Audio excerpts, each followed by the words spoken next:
मनुस्मृति है, page number 273 पर लिखा है कि जो शूद्र ब्राह्मण के साथ एक आसन पर बैठना चाहे तो राजा उसकी कमर पर दगवा कर उसे देश से निकलवा दे या उसकी चुत्तर कटवा ले। पेज नंबर 271 पे लिखता है कि शूद्र यदि द्विजातियों से कठोर वचन कहे तो उसे जीभा छेदन दंड दिया जाएगा, क्योंकि वह अधम है, पैर से उत्पन्न हुआ। इसमें कहता महोदय कि नाम और जाति लेकर यदि शूद्र द्वय से द्विज की निंदा करे तो जलते हुए 10 उंगली लोहे की सलाख उसकी मुंह में डाली जाए। क्या किसी कुत्ता को, गधा को मुंह में 10 उंगली लंबा लोहे का रड लाल करके डाला गया होगा महोदय? इसने किला बनाया, महल बनाया, कोठी बनाया महोदय, लेकिन उसमें शौचालय नहीं बनाया। क्या बनाया? एक जात बनाया, डोम बनाया, मेहतर बनाया कि बाकी लोग मल मूत्र करेंगे और सुबह उठ के हाथ से उठा के माथा पे उठा के फेंकने का काम करेगा। डॉक्टर नहीं बनाया, नर्सिंग होम नहीं बनाया, एक जात बनाया, चमैन बनाया कि किसी के घर में डिलीवरी हो तो बुलाओ चमैनिया को, उस चमैन को बुला करके डिलीवरी करवाया गया।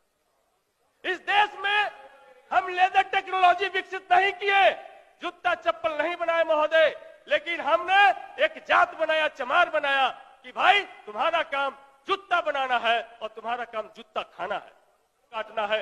यह भारत का मनुवादी व्यवस्था। यहाँ जात पूछ करके डेरा नहीं मिलता महोदय। हम विधायक बन गए, हमको 3 महीना तक कोई डेरा नहीं दिया, तो जा करके अंतिम छोर पर हमको रहना पड़ा। अभी जो भारत के प्रधानमंत्री, यशस्वी प्रधानमंत्री लोग कहते हैं, उनका एक किताब प्रकाशित हुआ, कर्मयोगी। उस किताब को पढ़िए, आप तो जरूर पढ़िए।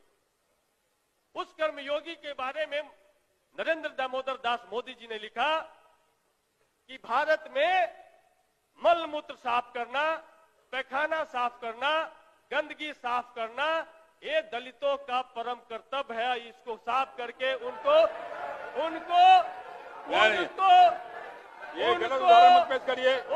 आत्मसंतुष्टि की अनुभूति होती है।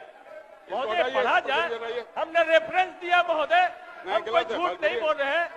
आप बैठिए, बैठिए, प्रोसीडिंग में नहीं जाएगा, बैठिए ना महोदय।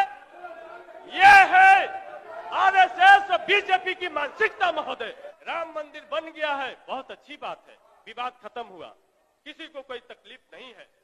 ईटा हमने बनाया महोदय, चौखट हमारे बड़ी समाज ने बनाया, पत्थर महोदय किसी पत्थलकट्टी का चमार जो मूर्तिकार है उसने बनाया महोदय, घंटा हमारा ठठेरा भाई ने बनाया महोदय, और उसमें जो चढ़ने